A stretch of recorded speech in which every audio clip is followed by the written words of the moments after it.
Bueno, para nosotras es un placer y un honor tener un maestro aquí, compartiendo este espacio, ¿no? Y queríamos hablar un poco de psicoanálisis en general. Y pensamos, para empezar, en el texto de Freud, Más allá del principio del placer, en donde Freud plantea esta paradoja de los seres humanos, que no solo buscamos el placer, sino que de alguna manera también buscamos el sufrimiento, ¿no? Y queríamos saber tu opinión al respecto. Lo primero que diría es que la paradoja no es eso que tú planteas, la paradoja es que tengamos un consciente y un inconsciente y que se llevan muy mal, se asienta el uno en el otro, pero sin embargo se niegan y se relacionan muy mal.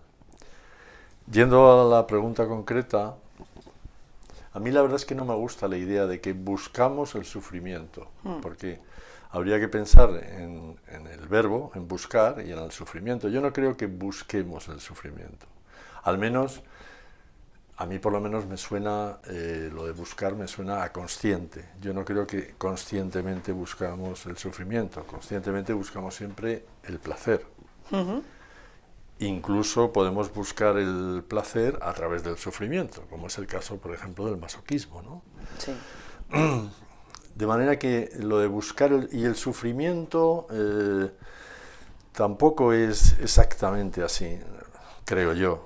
A mí me gusta más la idea, bueno, en primer lugar, yo creo que esto tiene más que ver con la conciencia, esta supuesta búsqueda del sufrimiento, que como digo yo me parece que no hay tal. Si acaso podríamos hablar que desde el inconsciente, desde esa otra corriente psíquica que diría Freud, desde el inconsciente sí algo ocurre con la cuestión del sufrimiento, es decir, así el sentimiento inconsciente de culpa, las múltiples manifestaciones del superyo, la reacción terapéutica negativa, etc. Hay muchos ejemplos en donde realmente podríamos decir que el inconsciente busca el sufrimiento, tampoco, el ello busca el sufrimiento. Se podría decir que esa expresión que a mí me resulta tan fuerte de el eso busca el sufrimiento, ¿no? Entonces, desde esa perspectiva sí podría entenderse. En realidad, cuando decimos esto estamos hablando de la pulsión de muerte. El gran tema, ¿no? A mí me parece el gran tema, un gran tema del psicoanálisis freudiano. Lacan tiene otros temas que son centrales y que una aportación absolutamente desconcertante de Freud es la cuestión de la pulsión de muerte. Dos cositas acerca de la pulsión de muerte. Yo lo primero que me parece importante es que no hay manera de hablar de la pulsión de muerte sin hablar de la pulsión de vida, es decir, que están mezcladas todo el tiempo.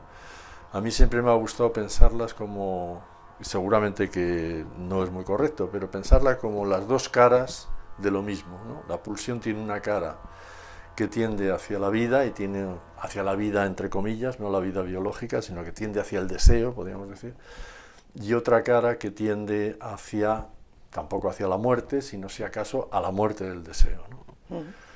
Por otra parte, la pulsión de muerte, a mí me gusta reivindicar el papel cotidiano de la pulsión de muerte. Es decir, que habitualmente cuando se habla de la pulsión de muerte hay mucha tendencia a relacionarlo con las catástrofes, con las guerras mundiales, etcétera.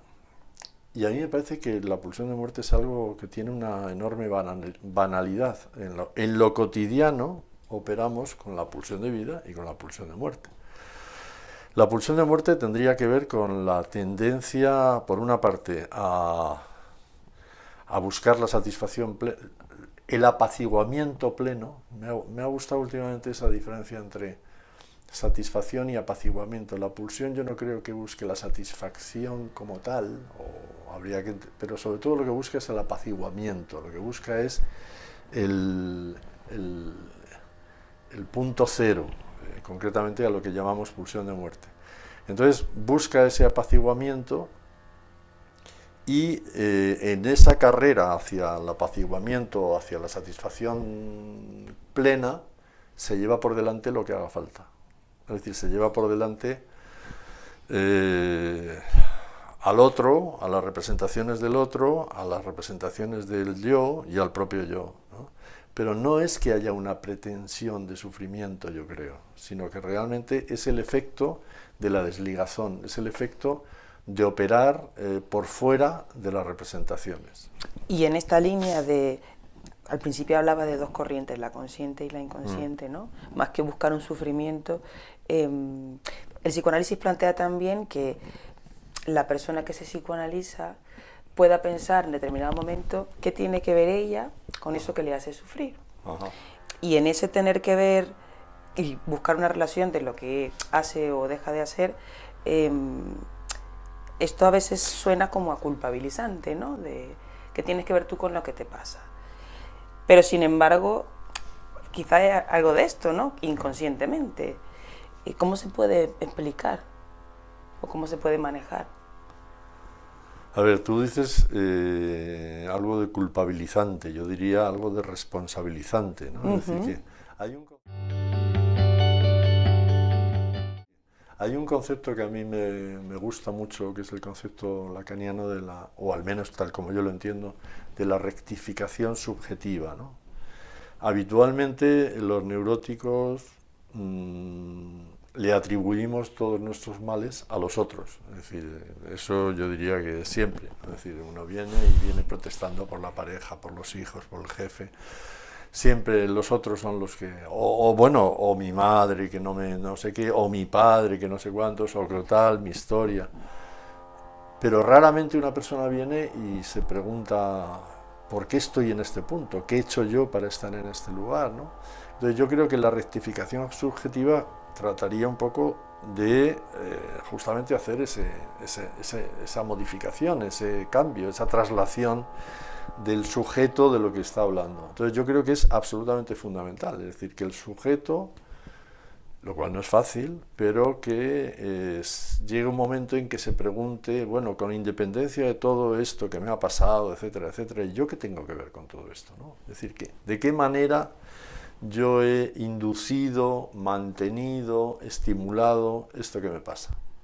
Yo creo que además hay un punto de un godne, ¿no? No es un godne lo que quiero decir, es un punto en donde la situación analítica cambia, porque el sujeto de alguna manera se responsabiliza, y fíjate que responsabilizarse no solo de lo consciente, sino del inconsciente. Es decir, uno tendría que responsabilizar, uno no puede por menos en un proceso analítico que hacerse cargo de su inconsciente, aunque realmente no pueda manejarlo, pero de quién es sino de él, todo eso que aparece. Entonces yo creo que es una cuestión fundamental esta de la rectificación subjetiva. ¿Cómo hacerlo? Yo creo que tratando de poner en cuestión todas esas atribuciones que hacemos a los otros, lo cual no significa negar el papel de los otros, pero además de eso, ¿cuál es el mío, ¿no? Y yo no tengo la sensación de que eso produzca un malestar, más bien yo creo como que abre el campo. De pronto el sujeto dice una cosa muy elemental, que a lo mejor pero es a partir de que yo entiendo que tengo algo que ver con esto, que tengo alguna posibilidad de intervenir. Pero claro, si la culpa la tiene el pasado, la culpa la tiene el jefe, ahí no, yo no puedo hacer nada. Pero si realmente soy responsable en parte de todo lo que me pasa, ahí sí puedo intervenir. Claro, que al contrario, no es una culpabilización, sino una posibilidad de cambio. Sí, ¿no? Claro, sí. A lo mejor también produce culpabilización, pero no tendría que ver con la historia del sujeto, con lo que va a aparecer a partir de ahí, pero no con el hecho mismo de responsabilizarse de su participación en su neurosis, ¿no?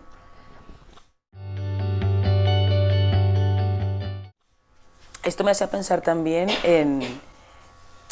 hablando del sufrimiento psíquico, de la repetición, ¿no? De esto que a todos nos pasará o nos ha pasado en algún momento, de repetir siempre cosas que aunque nos hagan sufrir, seguimos haciendo, ¿no?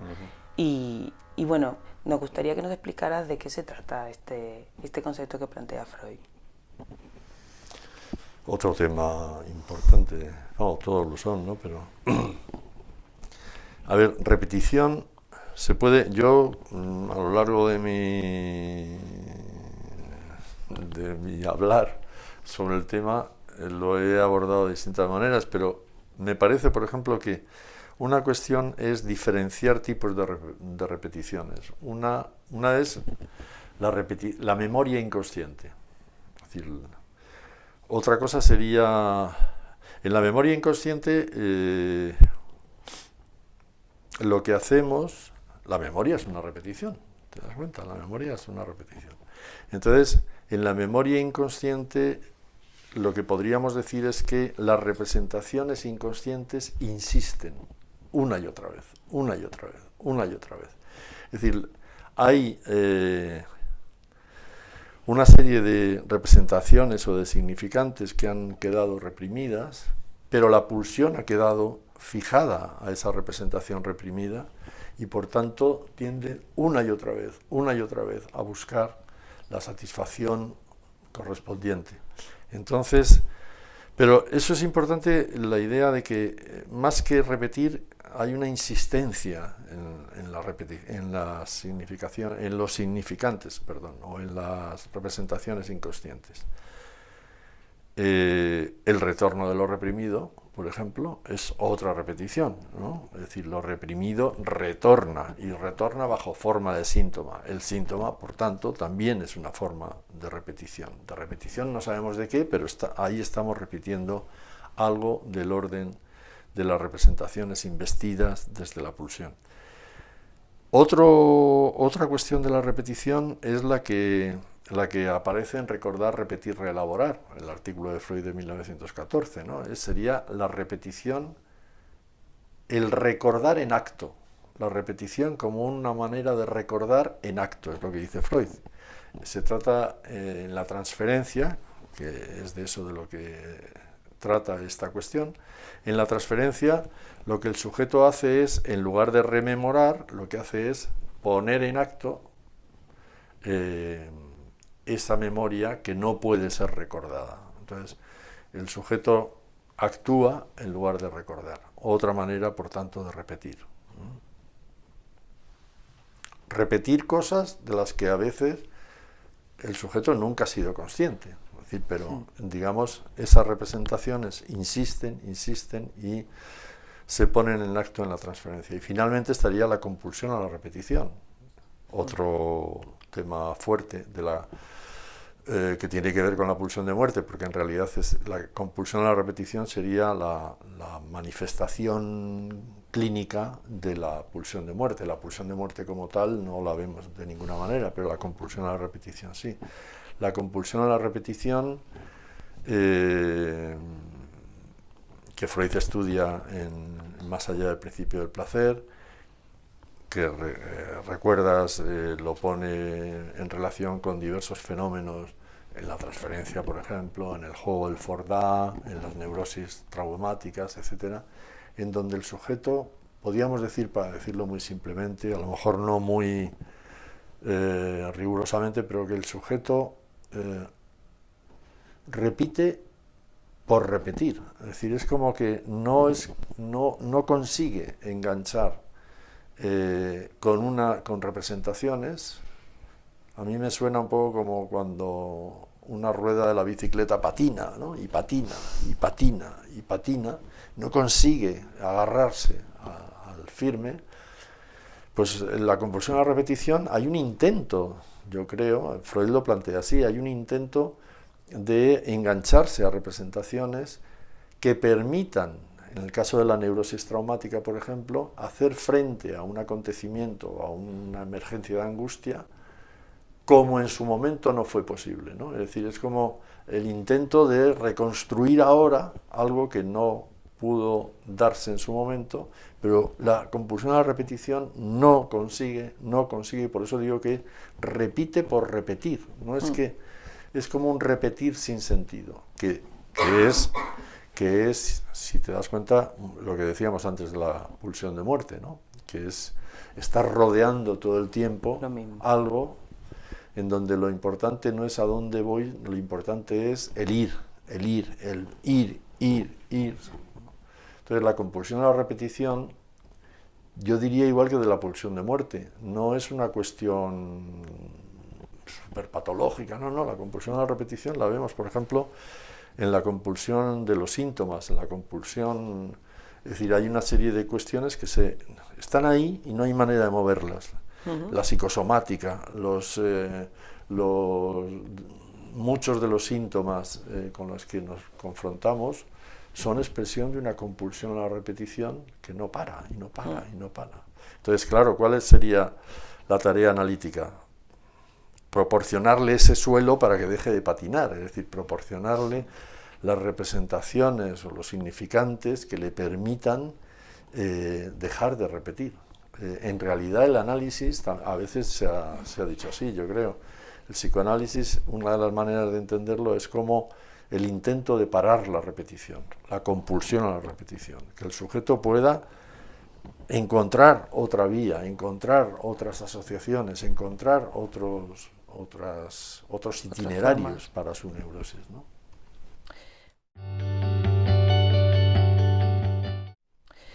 Cuando uno habla con amigos o bueno, de ir al psicólogo o no ir al psicólogo, a veces dice, pero es que yo no tengo ningún trauma, ¿por qué voy a ir al psicólogo? ¿No? Como si eso fuese una condición. A veces se escucha eso, no siempre. Sí. Y es verdad que la palabra trauma, depende de cómo se diga, donde se diga, tiene muchos significados. Pero sí que me parece un concepto importante en el psicoanálisis, ¿no? Lo hablábamos antes. Bueno, no sé, ¿cómo lo definirías tú?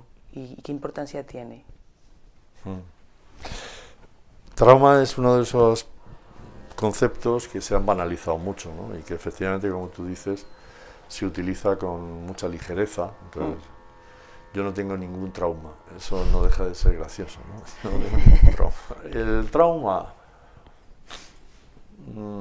a mí, por ejemplo, en términos lacanianos, yo siempre hablar en términos lacanianos me muevo con inquietud porque seguramente no lo interpreto bien, pero hay algo del trauma que tiene que ver con la presencia de algo real, de algo de lo real lacaniano, ¿eh? No la realidad, sino lo real.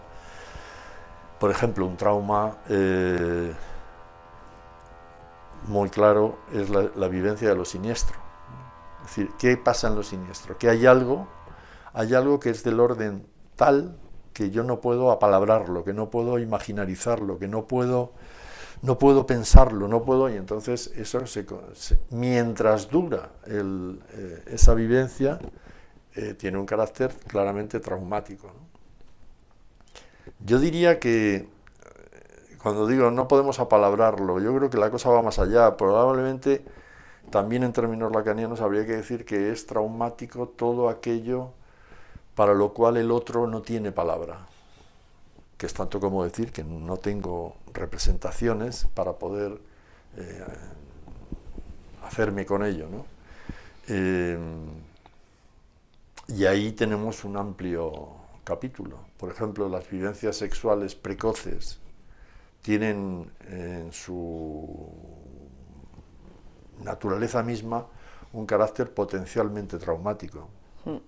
Y además es traumático porque el sujeto, cuando las vivencia, ahora si lo decimos en términos freudianos, podríamos decir que hay un plus de cantidad, hay un plus de afecto, en términos freudianos, que el sujeto no puede con él, no puede hacer nada con él. Entonces ese plus genera una situación que de alguna forma no puede ser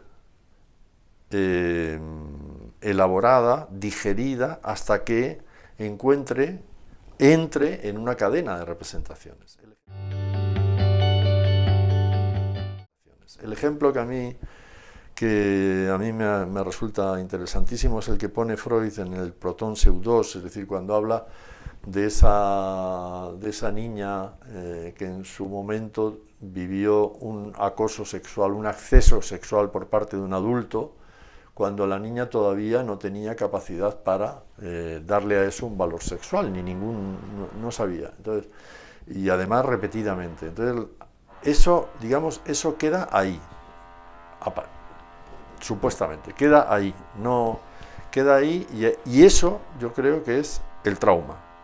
Pero el efecto traumático solo se va a producir cuando el sujeto esté en condiciones de poder vincularlo a otra representación. En el ejemplo de Freud del Proton Pseudos, cuando la niña ya adulta o adolescente mayor, de pronto en una situación que le recuerda a aquella en donde fue objeto de un ataque sexual, de pronto ahí se genera una conexión y ahí se produce el efecto traumático.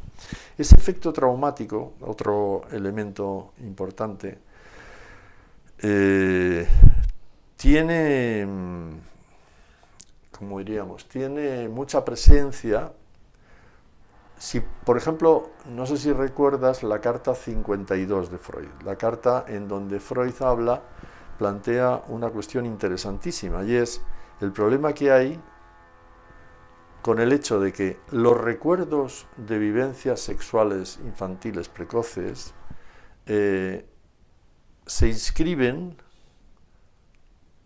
pero no se pueden inhibir. O sea, una de las cosas que plantea Freud es la importancia de poder inhibir los recuerdos para que no dejen de ser traumáticos. Entonces, hay recuerdos que podemos inhibir. Por ejemplo, el recuerdo de la muerte de un ser querido. La muerte de un ser querido es muy dolorosa, es muy traumática en el momento, pero cuando yo la voy recordando y voy hablando de ella y sueño con ella y leo cosas y lo hablo, etcétera, etcétera, se va desgastando el recuerdo, ¿no? Sí. Y llega un momento en donde ese recuerdo no me hace daño.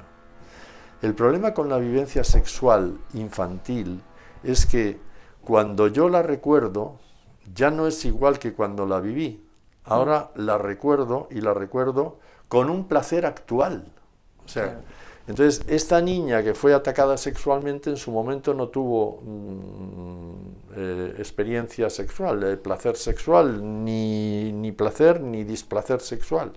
Pero cuando la recuerda más adelante, ahí, si la tiene que mantener en la conciencia, tendría que realmente percibir el efecto traumático. Es decir, tendría que ahora recordar con placer sexual, con goce sexual, y eso no se lo puede permitir, y ahí actúa la represión.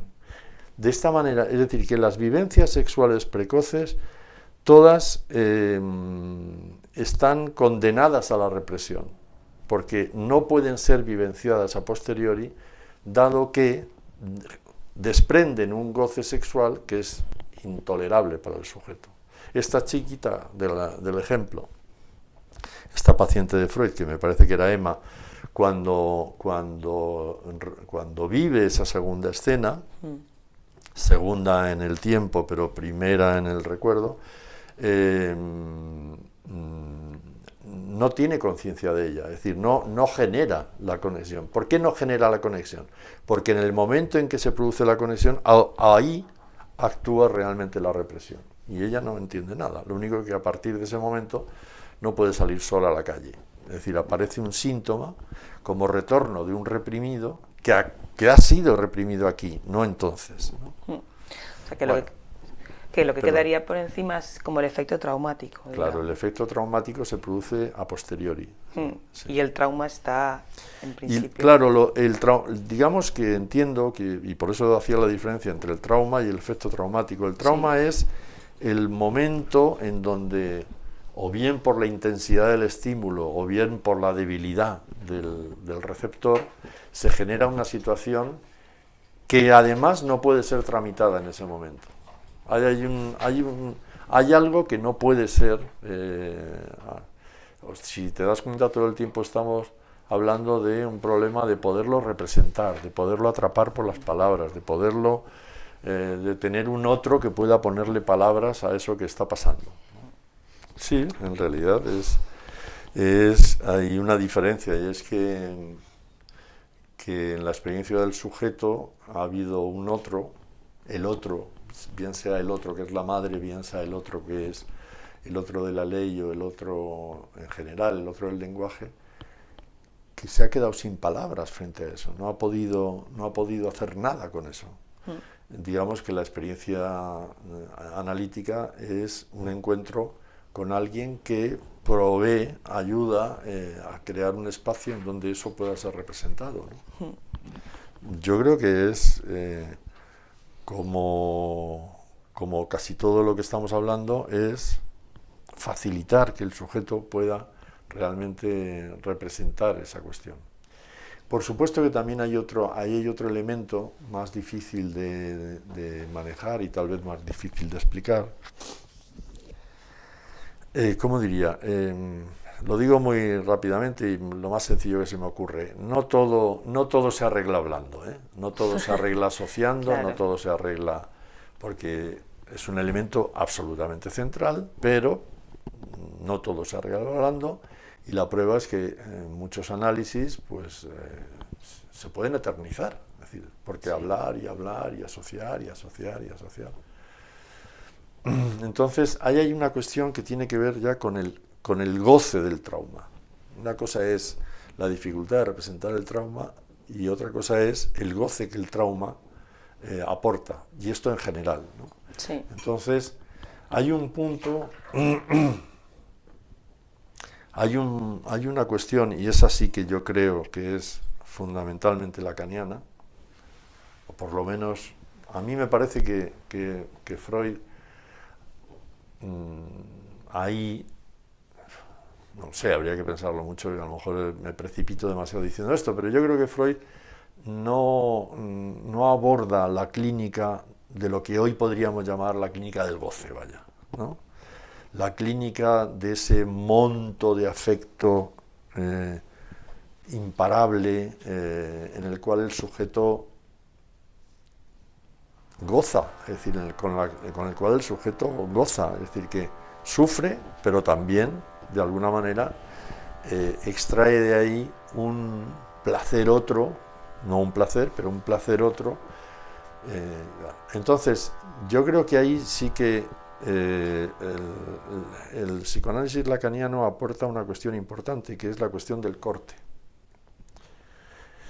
que es un tema peliagudo, la cuestión del corte. ¿Por qué digo que es peliagudo? Porque el corte, por ejemplo, el corte de la asociación, el corte de la sesión, el corte de tal, que permita parar esa asociación, esa especie como de circuito interminable de significantes, de representaciones, y que al sujeto le confronte con su goce.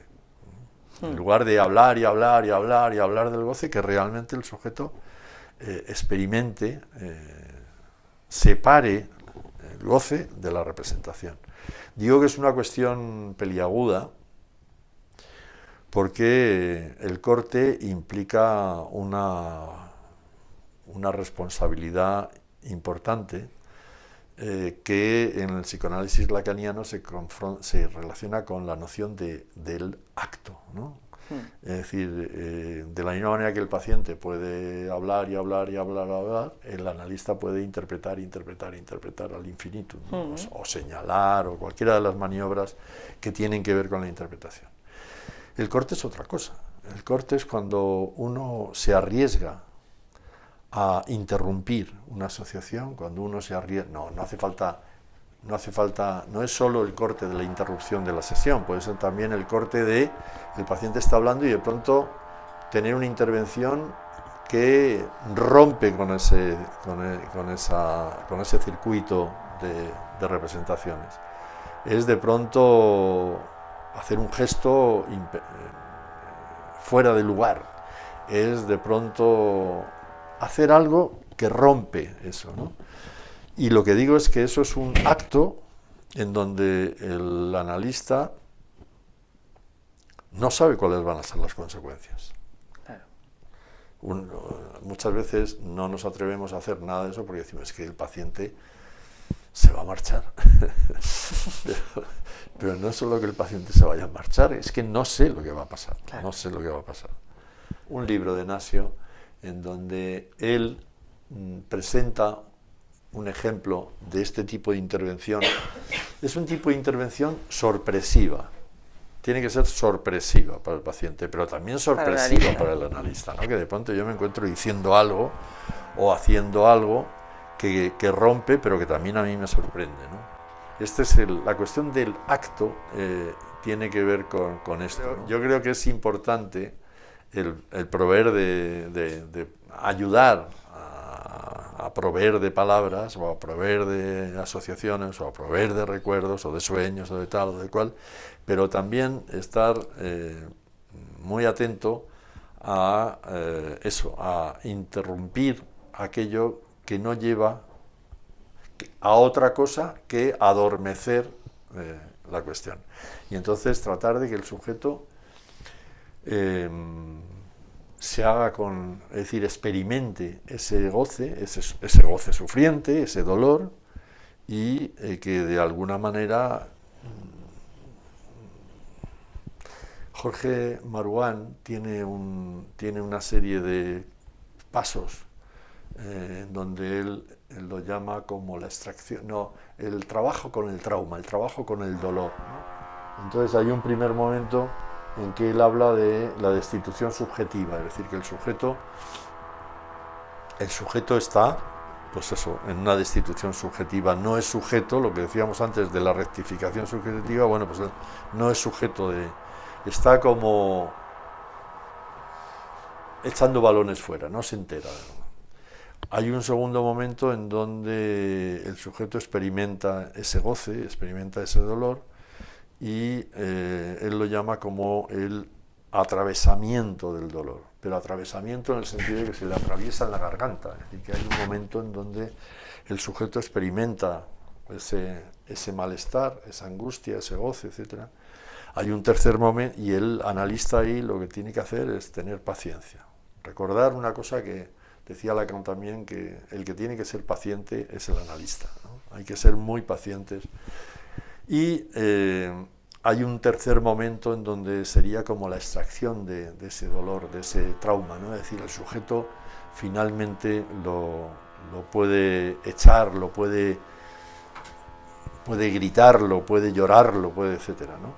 Y ahí es importante empalmar, ahora sí, con toda una elaboración, pero a sabiendas de que hay que volver otra vez a reemprender eso. Es decir, el proceso no es un proceso que vaya a una serie de pasos lineal, que se repiten y que este sea el final, sino que desde aquí se vuelve a empezar otra vez, intentarlo otra vez, es decir, la reelaboración que decía Freud, ¿no? Una de las cosas también que diferencia, digamos, al psicoanálisis de otras formas de intervención es que no es la atención directa al síntoma lo importante, no es lo que se pretende hacer desaparecer a priori, ¿no? ¿Por qué esto es así, Gerardo? La atención directa al síntoma sí es analítico, lo que no es analítico es la eliminación del síntoma, que es lo que decías luego. Es decir, el síntoma no nos podemos permitir no lo podríamos hacer, pero aunque pudiéramos, no se trata de, y de hecho Freud habla también de eso, no apresurarse a eliminar los síntomas, porque realmente, ¿por qué? Porque el síntoma, como todas las formaciones del inconsciente, es uno de los caminos, Freud lo decía, de los sueños, ¿no? La vía regia de acceso al inconsciente. Bueno, pues el síntoma es una vía regia de acceso también al inconsciente. El síntoma es Miller, por ejemplo, tiene un libro sobre el síntoma y el fantasma de Miller y Rabinovich, y hablan de que el síntoma es la entrada al análisis, es decir, los pacientes, los sujetos que hacen un análisis entran a través del síntoma.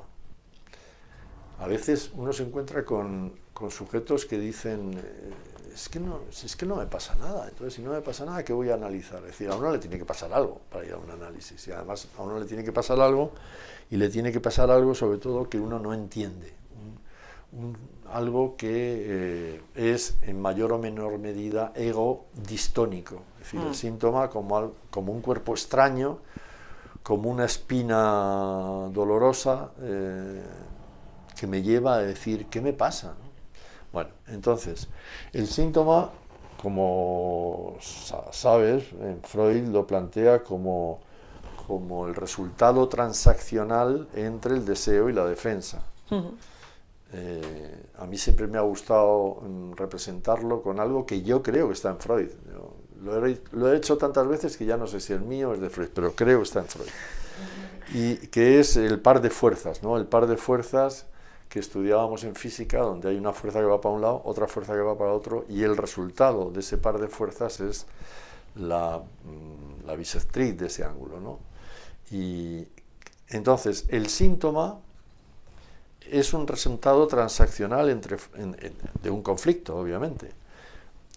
Pero lo que es importante es que ese resultado, de alguna manera, satisface o realiza al deseo y satisface o realiza la defensa. Pero imagínate el interés del síntoma que realiza el deseo o que satisface parcialmente la pulsión. ¿Eso qué quiere decir? Que esa es la manera que tenemos los neuróticos de poder gozar de nuestra pulsión, fundamentalmente a través del síntoma.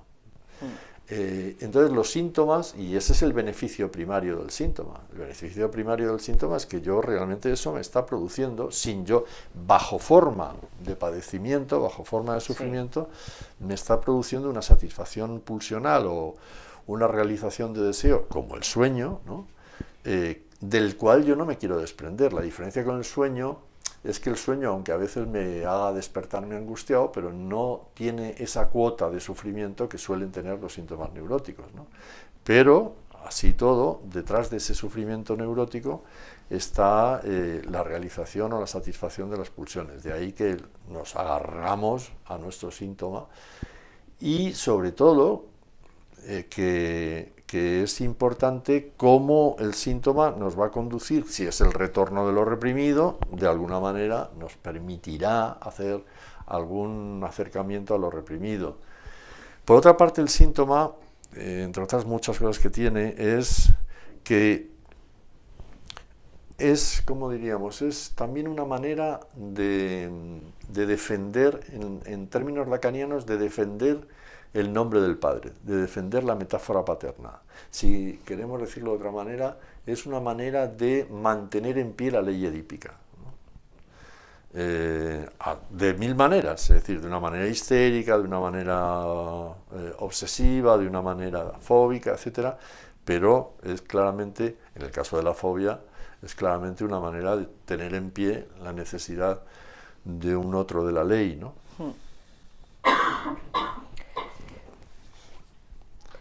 Pensaba, por ejemplo, en la melancolía como una patología o una forma de sufrimiento en donde, a grandes rasgos, es como que la persona se va desconectando un poco de la vida, ¿no? Como una tendencia a la nada. Y hablando de la pulsión de muerte, no sé si hay alguna relación entre esto. La melancolía es una de esas expresiones, conceptos, que es una gama inmensa, ¿no? A mí me parece que la melancolía tiene un matiz bellísimo. Yo no soy gallego, pero todo buen gallego sabe que la melancolía, la saudade, etc. Y además, si te das cuenta, en realidad las mejores obras literarias, tienen que ver con el goce y también con esa cosa de la melancolía, ¿no? Es decir, un sujeto, como diríamos, que tenga una pizca de melancolía, es un sujeto que se hace amable, ¿no? Es un sujeto que tiene sensibilidad, que tiene capacidad para... Pero, claro, todo eso tiene su... Entonces, desde la belleza melancólica, yo siempre, cuando daba clase, recordaba, porque a mí me hace mucha gracia, en Madrid tenemos el Paseo de los Melancólicos, ¿no? Es una belleza. Pero las cosas cuando se van avanzando no tienen ninguna gracia, ni ninguna belleza. Entonces la melancolía en el extremo es una cosa muy seria, muy grave, que tiene que ver con la psicosis maníaco-depresiva, esa es la manera fea de decirlo ahora, y entonces en la melancolía, ¿qué es lo que ocurre? Yo creo que la entiendo, no yo, pero creo que lo entiendo bien o me es fácil entenderlo.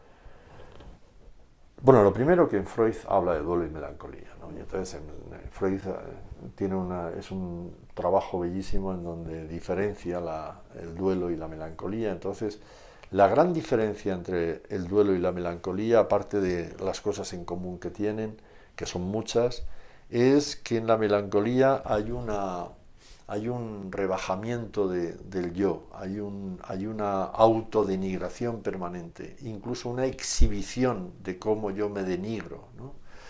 Entonces, la genialidad de Freud lo que llevó es a decir, cuando el melancólico, de una manera obscena, está hablando mal de sí mismo, está diciendo que lo que ha hecho mal, etcétera, etcétera, ¿qué quiere? ¿A quién se refiere? Entonces Freud dice, no se refiere a él, se refiere al objeto. En realidad está hablando de alguien, de otro, del objeto. Entonces yo creo que la melancolía se basa o tiene su base, su raíz, en momentos muy iniciales del vínculo con el otro. Concretamente, cuando esa fase a la que Freud llamó la fase del yo placer purificado, ¿no? En donde el sujeto, el niño, hace una ecuación muy sencilla: lo placentero es yo y lo no placentero es lo otro, es el objeto, de manera que al yo se le ama y al objeto se le odia. Entonces, en el melancólico grave, yo creo que hay una regresión en su relación con su objeto, con sus objetos, a ese momento en donde el amor regresivamente era odio, es decir, al objeto que es otro que yo se le odia, todo aquello que es otro que yo se le odia. Y a la vez a una identificación total, es decir, fíjate, la fase esa es una fase de identificación total con el objeto, pero por otra parte es un momento de odio a todo lo que no sea yo, con lo cual no está definido, no está separado, pero en la medida en que lo está o lo vaya estando, hay un odio hacia ese objeto. Entonces, yo creo que así como en el duelo, Freud decía, se pierde al objeto, en la melancolía el que se pierde es el propio yo, pero se pierde el propio yo identificado regresivamente con ese objeto al cual odia. Entonces, si yo me identifico con un objeto al cual odio, quiere decirse que me odio a mí mismo. Y ahí es donde Freud habla de la tarea del superyo, que es un puro cultivo de la pulsión de muerte. Es decir, entonces, ahora el superyo va a saco contra el yo, ¿no? Y va contra el yo, supuestamente contra el objeto, pero en el fondo contra el yo, y realmente puede tener efectos terribles, ¿no? Entre otros el suicidio melancólico, que es tan preocupante, porque realmente el sujeto, la manera de acabar con ese objeto al que odia es acabar con el yo, que es el objeto. Entonces, claro, es poner fin a la situación acabando consigo mismo, ¿no? Yo creo que hay también otra expresión que me parece muy fuerte, ¿no? En el duelo es la afirmación de una representación negativa. Él no está, ¿no? En la melancolía es, digamos, la negación de una afirmación positiva. Él está, no. No es lo mismo, no es lo mismo cuando el sujeto desaparece y deja un hueco que yo trato de rellenar a través de lo que hemos llamado el proceso de duelo, sí, que cuando el objeto desaparece y deja un vacío que es absolutamente irrellenable e intolerable, ¿no? Por eso el objeto está, o el objeto está, no. permanentemente está ahí la herida, el avasallamiento que produce esa falta, ¿no? Bueno, y hablando de otras cosas también igual de importantes, tu labor como docente es de referencia para muchos, sino para todos los que nos iniciamos en psicoanálisis en Madrid. ¿Y cómo ha sido tu experiencia para transmitir esto tan difícil en la universidad, por ejemplo, tan complejo como el psicoanálisis? A ver, ¿qué te diría? A ver, ¿cómo ha sido la experiencia? Fenomenal. Yo realmente, y lo digo de verdad, o sea, he disfrutado enormemente durante pues casi 50 años, porque he estado 44 como profesor en la universidad, como profesor activo, pero sigo dando clase, con lo cual ya hace tiempo que sigo dando clase, ya fuera de lo que sería el profesorado oficial. Entonces, esos 50 años, a mí me ha encantado dar clase. Sobre todo lo que me ha encantado es esa sensación de... esa experiencia de abrir a la gente. Por eso me encantaba dar clase en cuarto, me encantaba dar clase en quinto, me encantaba luego dar clase en el máster, pero sobre todo en cuarto y en quinto era curioso, claro, de pronto abrir a un panorama totalmente nuevo para la mayoría de los alumnos. Ese placer de inducir, de animar, de acompañar, etcétera, a mí me ha resultado enormemente grato. Yo no he sido nunca, ni lo soy, lamentablemente, pero no he sido un teórico original. No.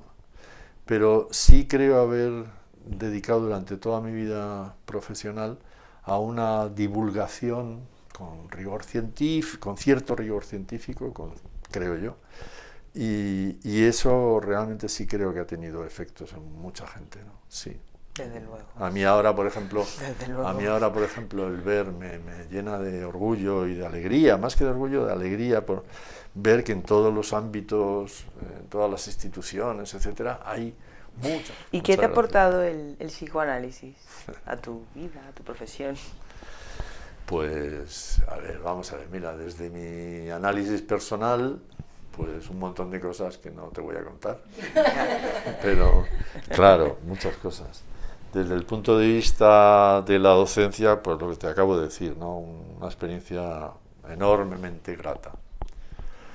Desde el punto de vista del trabajo como analista, yo creo que no puede ser de otra manera. O sea, una experiencia muy, muy grata, pero también llena de un sabor agridulce, porque te hubiera gustado siempre llegar a más, conseguir ayudar más, pero no lo digo en plan de, bueno, es que... No, de verdad, o sea, que creo que el trabajo analítico es un trabajo, Freud decía que era un trabajo imposible, ¿no? Pero es un trabajo que está tocado por la castración, ¿no? Todo el tiempo, es decir, que en realidad estás todo el tiempo trabajando desde una perspectiva de castración y de falta, y en ese sentido a mí me da mucha envidia, por ejemplo, o sea, me da mucha envidia, y ahora lo matizo, me da mucha envidia a la gente que se mueve en saberes, en doctrinas, en donde hay una posibilidad de un cierto acabamiento teórico y por tanto metodológico, ¿no? Es decir, alguien que aprende no sé qué, lo aprende completamente y además lo sabe manejar como aquí.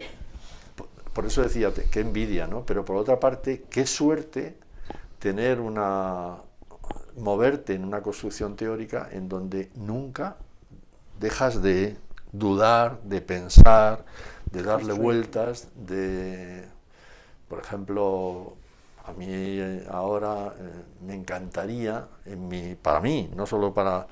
Me encantaría poder articular mucho más de lo que lo tengo, lo que es la teoría freudiana y la teoría lacaniana, porque me parece que verdaderamente la teoría lacaniana no ilustra, sino vivifica.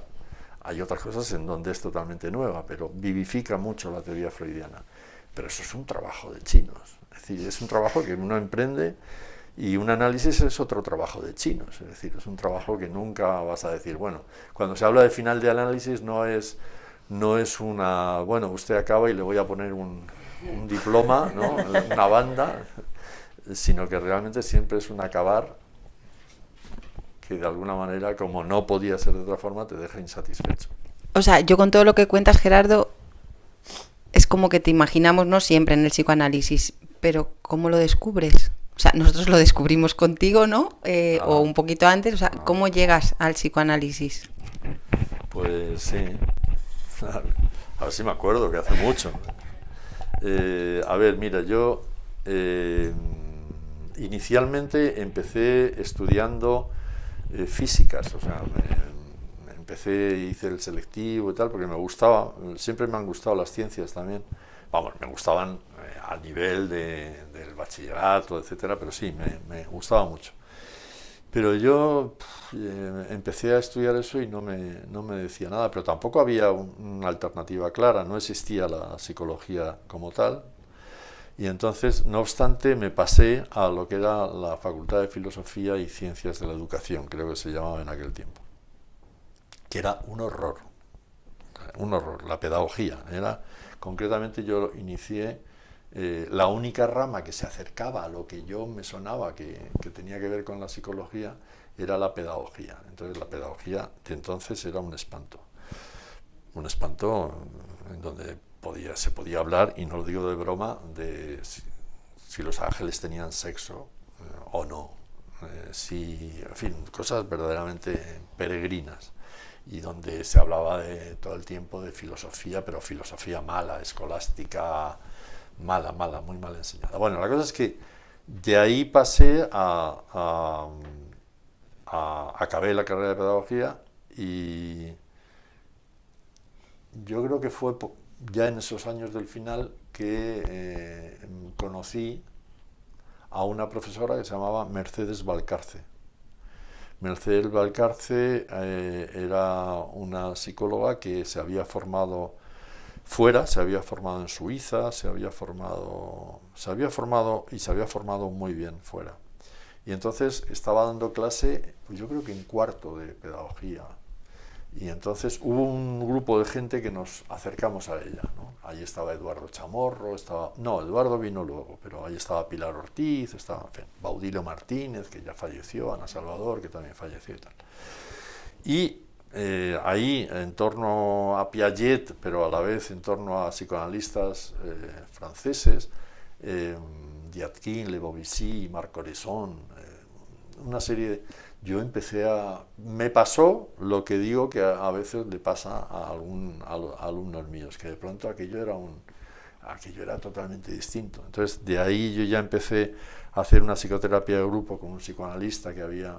Bueno, era una época en donde en Madrid había 5 psicoanalistas, 5.